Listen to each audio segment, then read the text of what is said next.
Dropshipping and direct-to-consumer advertising today is limited to a few major platforms and strategies: organic UGC content, TikTok ads, Facebook ads, influencer marketing, Google ads, and a few less popular ones like Snapchat or Pinterest ads. And most of these strategies online are the same recycled strategies that are oversaturated and highly competitive, resulting in most beginners getting zero sales with their Shopify stores, especially moving into 2025.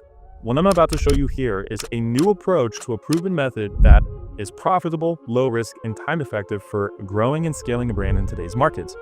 And the way I know this is because me and everybody on our team and everyone within our dropshipping community has tested essentially everything and found this one strategy to work the best. Now, really quick, if you don't know me, my name's Collins Ecom, and the reason I'm qualified to teach you this information is because I've done 11 million in sales over the past 5 years, 4.9 of that being this year in 2024 with my own brand.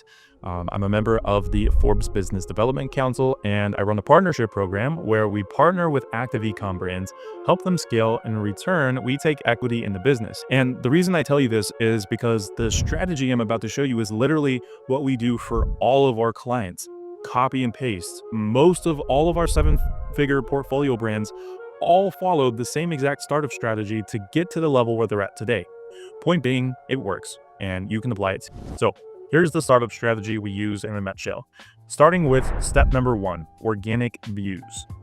First, you're going to pump out tons of organic content across all platforms and only focus on views in the beginning.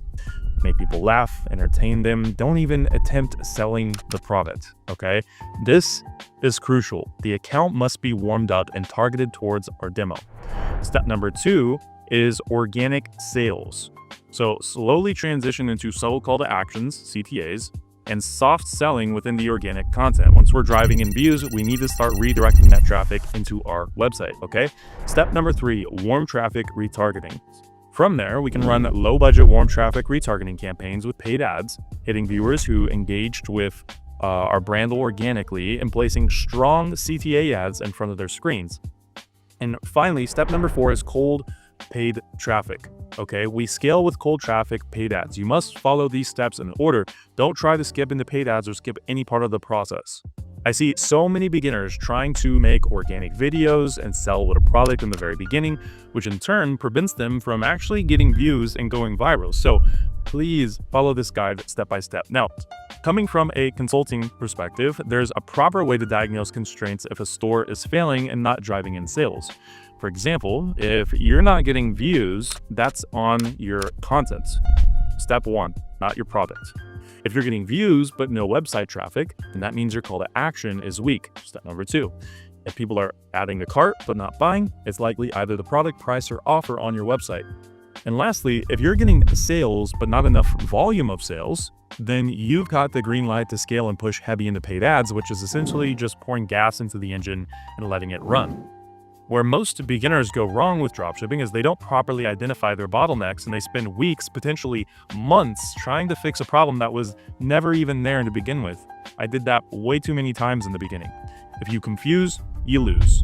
You can cycle through 10 good products, but if your shipping was priced too high on all 10 of those products and no one purchased, then all 10 products would falsely appear as if they failed, when in reality, it was some micro issue with your pricing or whatever else for this example, okay? Now, for the rest of this video, I'm going to go into detail on how each step works, 1 through 4, starting with step number 1, views. First, you need to understand your target customer before producing any piece of content. I got two worksheets linked down below for you to figure this out during your pre-market research, okay? Watch competitor videos, search hashtags, and jot down content ideas as you're studying these competitors. And here's the thing, great artists steal. Just copy what works. Don't waste your time reinventing the wheel. Okay, if a brand has spent hundreds of thousands of dollars in CRO testing, ad creative, content ideation, etc., and they're targeting your same exact audience, just copy them. Don't start at the start line when you can literally start 20 miles ahead of the race. Okay, this is what everyone does in e-com and digital marketing, okay? Next up is accounts warm-up. You need to create highly engaging, entertaining content to get views. No selling it. You don't even need to show your product at this stage. Just get views, okay? Warm the account up and consistently post 2 to 3 videos a day across TikTok, Facebook Reels, Instagram Reels, and YouTube Shorts. This gets you out of what we call view jail, where your content gets stuck at the 200 to 800 view per post range, okay? Post everything from your phone, keep it authentic, and just keep the momentum going to build up your organic presence in micro community. Execute, execute, execute within step 1. This is what I like to call the trenches, and you gotta push through it in order to get to step number 2. Once you build up some engagement, now you can start driving in traffic to your website and actually start making sales. But we need to do it slowly, okay? So put link in bio in your description, pin it to the comments, and start adding a quick call to action at the end of the new videos you make, just 1 to 2 seconds long, and respond to people asking where to buy it. Your description should either link to your landing page if the product is under $50, or an advertorial/homepage if it's over $50. And remember, your job is to get them invested. The more micro actions they take, like signing up for your email list, the more likely they are to convert when they see your price. You always start small, perfect each step of the process, and then graduate into the next level. And on a side note, one thing I've learned over the years is that you need to position yourself as the original creator of the product, okay? Give people a reason to buy from you. In literally every single store I've ever made, I've used this exact copy. Blank product cannot be found anywhere else, which is a true statement if you've branded it properly, okay? Step 3, warm traffic retargeting. So now here's where we turn up the heat. Once you've got about 20 sales and proof of concept, it's time to throw some gas on the fire. Set up campaigns on both TikTok and Facebook retargeting the traffic you've already built, meaning people who have engaged with your posts, profile, or visiting your website. Make sure your tracking is set up properly, server-side tracking for accuracy, third-party tracking like Hyros, True Profit, or Triple Whale for ad performance analysis, and custom audiences in Facebook and TikTok ads, okay? Run low-budget retargeting campaigns, but this time with a stronger call to action in your ads. These will be highly profitable if done right. Oh yeah, and don't stop the flow of organic content at this stage. Keep posting, or better yet, outsource to UGC creators if you've maxed out your time. Step 4, now I'm getting excited. Now you're ready for the big leagues. Scaling with paid traffic. After retargeting, set up testing campaigns with your best performing ads. Okay, once you've identified the winners, move them into a CBO campaign or an Advantage Plus campaign on TikTok ads and Facebook ads. And here's a rule of thumb for campaign structure. For every $100 you spend on a campaign, ensure you have 3 assets and 5 ads within each ad set.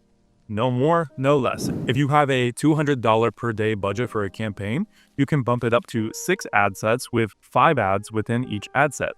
This keeps things simple, but gives the algorithm enough variety to learn and optimize. You don't want to overload your pixel, especially if you're limited on budget, as it may take weeks to months to exit the learning phase with your ads. And in the beginning, you're going to run these at low budgets, okay? Analyze your data over a longer period of time if you're limited on funds, and always prioritize top-tier content and pixel tracking over complex media buying strategies in 2025. Let the algorithm do its own thing on broad targeted settings, okay? This is the 2025 strategy, and ad platforms have increased intelligence, and as an advertiser, we really don't need to do much outside of what we actually have in our control, which is content and configuring tracking properly, okay? And here's a final tip. If a campaign or ad set is working, don't touch it. Just increase the budget gradually until you see diminishing returns, and then duplicate into another campaign. I'm constantly analyzing ad accounts, and all these tips is usually what I'll tell clients and partners when they're first launching a new ad account. Bing, bang, boom. Okay, so this whole process can take anywhere from 2 to 3 months if you're working efficiently. If you're grinding 10 hours a day, you could have it done in a month before reaching profitability. Or if you've got capital, you can speed it up even more. Okay, this entire strategy is a very delicate process that ensures we perfect every single step of the business, especially in the foundational stages. Don't think you can jump directly into paid ads right from the jump. So many people fail, and it's like a 95% chance you'll fail based off all the data I have if you do that. And remember to not overthink the marketing process and actually focus on execution, okay? Follow this blueprint, don't overthink and execute. If you confuse, you lose. Getting people to actually buy your product from a psychological standpoint is as simple as MAT, motivation, ability, triggers. Motivation, people need motivation to want to buy the product, meaning you got to have an awesome product, plus, be good at selling the primary emotional purchase triggers that come along with it.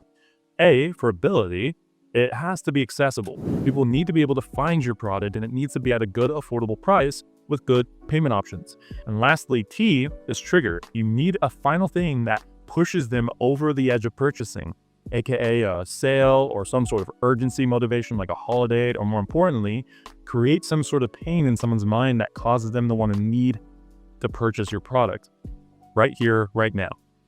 That's all this game is getting a person to purchase online. Marketing psychology is as simple once you learn it, okay? Execution is difficult, and that's what I'm trying to teach you in this video. Now, to wrap up this video, I want to remind you that this is the most proven, low-risk, and time-effective dropshipping strategy for 2025. Whether you've got $0 or $10,000 laying around, it works the same. What changes is the time it takes to get results. So yeah, thanks for watching. And if you got any value from this video, hit that subscribe button, like this video, and let's crush it in 2025. See you guys soon.